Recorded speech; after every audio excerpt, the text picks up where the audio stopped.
안녕하세요. 보금자리교회 이상준 목사입니다. 오랜만에 인사드리게 되네요. 그동안 저 개인적인 일들로 영상을 좀 제작해서 올릴 여유가 없었는데 이제는 좀 일들이 처리가 돼서 그동안 밀어놨던 영상들을 이제 다시 하나씩 올리도록 하겠습니다. 자, 오늘은 여러분하고 누가복음 16장 1절부터 13절까지의 그 말씀, 우리 그 유명한 불의한 청지기 비유죠. 이게 난해 구절이기도 하고 이 비유 이야기를 해석하는 걸 놓고 뭐 여러 가지 이야기들이 많이 있는데 이 부분을 좀 오늘 여러분과 함께 나누도록 하겠습니다. 자, 그러면 좀 시간이 뭐 부족하긴 하지만 그래도 본문을 좀 읽고 그 본문의 내용을 여러분하고 같이 나누면 좋겠습니다. 먼저 세번역으로 본문을 좀 같이 읽을까요? 같이 읽겠습니다. 예수께서 제자들에게도 말씀하셨다. 어떤 부자가 있었는데 그는 청지기 하나를 두었다. 그는 이 청지기가 자기 재산을 낭비한다고 하는 소문을 듣고서 그를 불러놓고 말하였다. 자네를 두고 말하는 것이 들리는데 어찌된 일인가? 자네가 맡아보던 청지기를 정리하게. 이제부터 자네는 그 일을 볼 수 없네. 그러자 그 청지기는 속으로 말하였다. 주인이 내게서 청지기 직분을 빼앗으려 하니 어떻게 하면 좋을까? 땅을 파자니 힘이 없고 빌어먹자니 낯이 부끄럽구나. 옳지, 내가 무엇을 해야 할지 알겠다.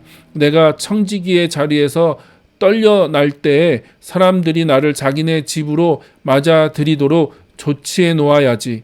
그래서 그는 자기 주인에게 빚진 사람들을 하나씩 불러다가 첫째 사람에게 당신이 내 주인에게 진 빚이 얼마요? 하고 물었다. 그 사람이 기름 100마리요? 하고 대답하니 청지기는 그에게 자, 이것이 당신의 빚 문서요.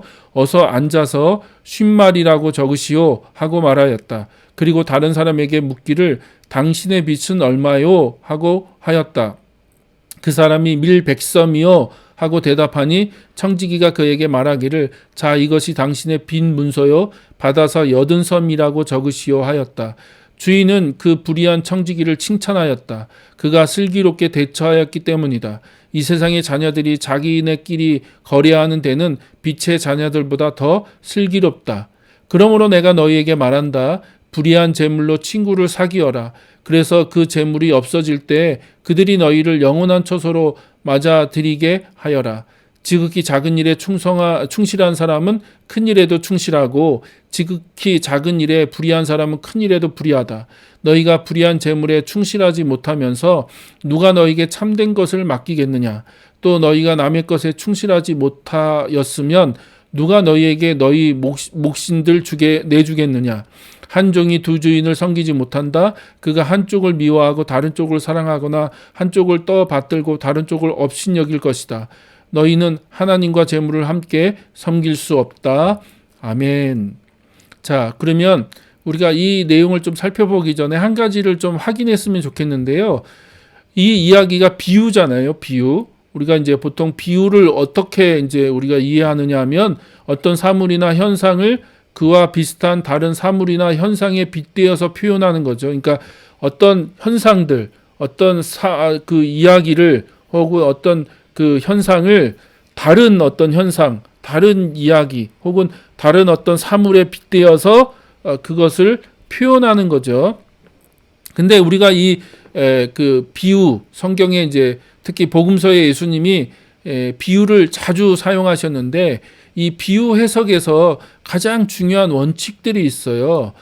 네 가지, 뭐 여기서는 네 가지를 설명하고 있는데 뭐 이걸 다 설명할 수는 없고 이야기할 수 없고 딱 한 가지만 우리가 기억하기를 원하는데 그것은 뭐냐면 비유에는 한 가지 요점이 있다는 거예요. 포인트가 하나라는 거예요. 비유. 자꾸 이 비유 이야기에 나오는 여러 가지 요소들을 하나하나 다 해석하려고 하면 안 된다는 거죠.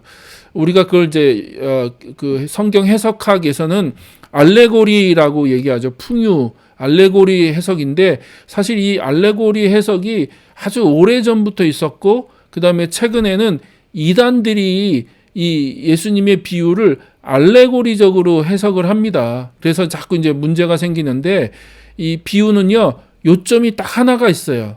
그 하나만 우리가 제대로 잡으면 이 비유의 이야기가 무엇인지를 알 수 있다는 거죠. 자, 그러면 오늘 우리가 읽었던 1절부터 13절까지의 이 비유의 이야기에서 핵심 포인트는 뭐냐는 거예요. 여러분 생각해 보십시오. 이 불의한 청지기 비유에서 가장 예수님이 그 핵심적으로 딱 한 가지 요점을 말하라고 한다면 무엇이라고 할 수 있습니까? 여러분 생각은 무엇입니까? 오늘은 우리가 이제 이 부분에 대해서 좀 같이 확인해 보려고 하는데, 자, 그러려면 이제 다시 한번 그 이야기를 좀 요약해 봤으면 좋겠습니다. 자, 어느 부자가 있었고요. 그 부자에게는 청지기가 있었는데 그 청지기가 자신의 재산을 낭비한다는 소문을 듣게 됐죠. 그래서 그 청지기를 이제 해고하려고 합니다. 이제 주인한테 그런 얘기, 이제 그 통보를 받은 거죠. 너 이제 해고야라고 하는 이제 통보를 받게 되죠. 자, 당시 로마 문화에서 청지기는 주인의 재산을 관리할 뿐 아니라 주인을 대리해 행정을 책임지고 다른 종들을 관리하고 감독하는 노예나 자유인, 그러니까 노예 중에서도 청지기가 있을 수 있고요. 자유인 중에서도 이제 뽑혀서 그 노예나 혹은 그 주인의 재산이나 이제 가정 여러 가지 것들을 이제 그 관리하고 책임지는 그런 역할을 하는 사람들이 청지기였는데, 자, 이 청지기에서 가장 중요한 덕목은 그렇기 때문에 신뢰성, 책임감이라는 거예요. 신뢰성. 얼마나 이 사람이 충실한가, 충성된가, 신실한가, 신뢰성이 중요한데, 지금 주인이 소문에 의해서 뭘 들었어요? 이 청지기가 불의하다라고 하는 얘기를 들었죠. 그래서 이 불의하다는 말은 이제 아디키아라는 말인데 헬라어로 부정직 혹은 불의라고 하는 의미가 있어요. 그러니까 정직하지 못하고 의롭지 못하다는 얘기를 이제 들은 거죠.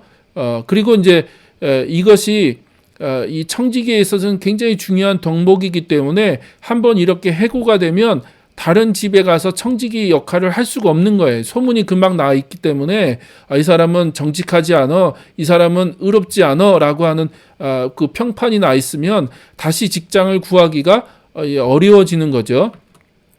그래서 이 청지기, 이 불의한 청지기가 앞으로 먹고 살 길이 이제 막막해진 거죠. 야, 내가 이제 어떻게 먹고 살아야지, 이제 내 미래를 어떻게 준비해야지라고 하는 고민을 하게 됐고, 여러 가지 고민을 하다가 이제 한 가지 해결책을 찾아냈죠. 그게 뭡니까?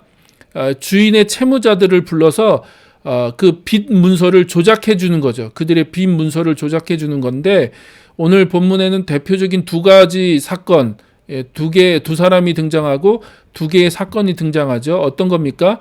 기름 100마리를 빚졌는데 빚 문서에는 50마리라고 고쳐 적도록 하고, 밀 100섬을 이제 빚졌는데 80섬으로 이제 고쳐 적도록 하는 거죠. 자, 그러면 왜 이렇게 하는 걸까? 이게 도대체 어떤 의미일까라고 하는 걸 우리가 제대로 이해해야 되는데, 이거는 당시 명예와 수치의 문화를 이해해야 돼요. 당시 이제 로마나 그리스 이 사회 안에 있었던 명예와 수치, 혹은 팔레스타인 지역의 사람들이 갖고 있었던 명예와 수치의 문화를 이해해야 되는데, 자, 누구에게 호의나 호혜를 제공받았다면 그 사람에게 다시 그만큼의 은혜를 베풀어야 하는, 대갚아야 되는 의무를 가지게 된다는 거예요. 이게. 그러니까 그런 문화가 있었기 때문에 이 지금 청지기는 주인에게 빚진 사람들을 이렇게 문서를 조작해 주면서 뭘 베푼 거예요? 호의를 베푼 거죠. 호의. 그리고 이제 그걸 통해서 그 사람들이 자기에게 또 다른, 그러니까 호의를 대갚을 수 있는 어떤 의무를 지도록 그렇게 만든 거죠. 자, 채무자들은 청지기를 통해 받은 호의를 갚아야 하는 의무를 가지게 되고, 청지기는 이것을 통해서 자신의 미래를 준비했다는 거예요. 자신의 미래. 그러니까 내가 이 청지기에서 잘리고 이제 앞으로 어떻게 먹고 살아야 되느냐라고 고민할 때 이 방법을 통해서 자신의 미래를 보장받을 수 있게 했다는 거죠. 자, 이것은 분명 윤리적으로 불의한 방법입니다. 그렇죠? 그래서 이 청지기를 불의한 청지기라고 부르는 이유가 분명히 이거는 정당화할 수 없어요. 어떤 것으로도 정당화할 수 없습니다. 그런데 주인이 그 청지기를 어떻게 해요? 칭찬하죠. 칭찬합니다. 그러니까 그 방법을 잘했다고 칭찬하는 게 아니에요. 그가 이 불의한 방법이 정당하다고 인정해 주는 것도 아닙니다. 그러면 주인이 그를 칭찬했던 이유가 뭡니까? 8절 9절에 나오는데 주인은 그 불의한 청지기를 칭찬하였다. 그가 슬기롭게 대처하였기 때문이다. 방금 얘기했죠. 미래를 슬기롭게 준비했기 때문에 그 준비한 그것을 칭찬한 것이지 그의 불의한 방법을 칭찬한 게 아닙니다. 그래서 이 세상의 자녀들이 자기네끼리 거래하는 데는 빛의 자녀들보다 더 슬기롭다는 거예요. 지혜롭게 그 미래를 준비한다는 거죠. 자, 그래서 그러므로 내가 너희에게 말한다. 불의한 재물로 친구를 사귀어라. 그래서 그 재물이 없어질 때 그들이 너희를 영원한 처소로 맞아들이게 하여라 라고 얘기하죠. 그래서 이 비유의 결론이 사실 9절이죠. 9절. 그러니까 이 비유를 통해서 예수님이 무엇을 얘기하고 싶은 건가 라고 하는 것은 9절에 나와 있는데 결국 쉽게 얘기하면 그들이 슬기롭게 지혜롭게 그 미래를 준비했다는 거예요. 자신의 미래를 준비했다는 점에서는 슬기롭다. 그러므로 빛의 자녀들도 그렇게 해야 된다는 거죠. 미래를 준비해야 된다. 미래를 준비해야 된다. 그래서 9절에 보니까 미래를 준비한다는 게 뭐예요? 영원한 처소로 맞아들이도록 하는 그것이 빛의 자녀들이 준비해야 될 그 미래죠. 미래. 자, 그러면 우리가 이제 이거를 보면 이분법적, 그러니까 두 가지 서로 상반되는 것을 가지고 지금 서로 대조시키면서 설명하고 있는 건데, 자, 이렇게 정리할 수 있습니다. 이 세상의 자녀들은 불의한 재물로 미래를 준비했죠. 그렇죠? 그리고 빛의 자녀들도 불의한 재물로 미래를 준비해야 된다는 거예요. 그러면 과연 빛의 자녀들이 어떻게 미래를 준비해야 되느냐라고 하는 것을 우리가 이제 질문으로 던져야 되는데 그거에 대한 얘기가 10절부터 13절이에요. 이 부분은 이제 다음 영상에 좀 더 구체적으로 얘기할게요. 재물에 대해서, 그 다음에 어떻게 준비해야 될 것에 대해서 누가복음 전체 내용과 연결해서 좀 살펴봐야 되기 때문에 이야기가 길어져서 다음 영상으로 그 부분은 나눌 거고요. 오늘은 이 비유의 그 가장 핵심적인 내용, 그 내용이 무엇인가라고 하는 부분만 좀 살펴보겠습니다. 자, 그래서 예수님이 불의한 재물, 이것도 다음에 설명해 드릴게요. 왜 불의한 재물이라고 하는지.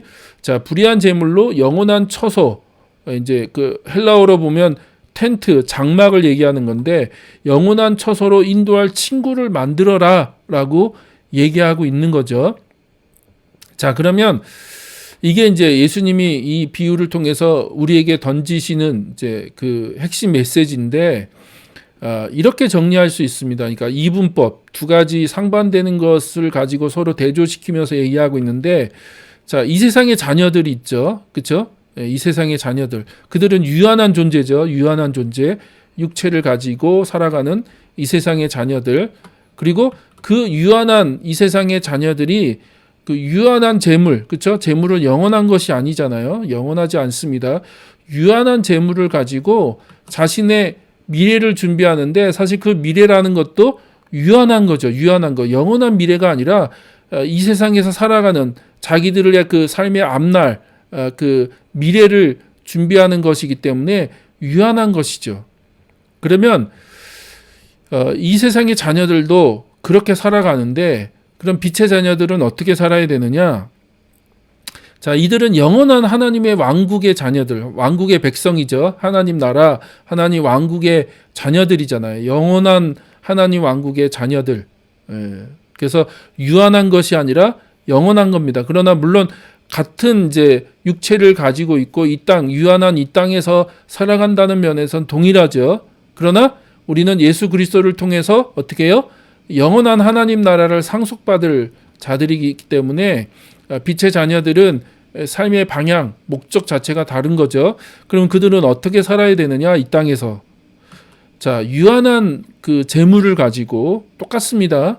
유한한 재물을 가지고 영원한 삶을 준비하라는 거예요. 영원한 미래를 준비해라. 영원한 삶을 준비해라 라고 예수님이 말씀하고 있는 거죠. 이해되세요? 요게 이해가 되면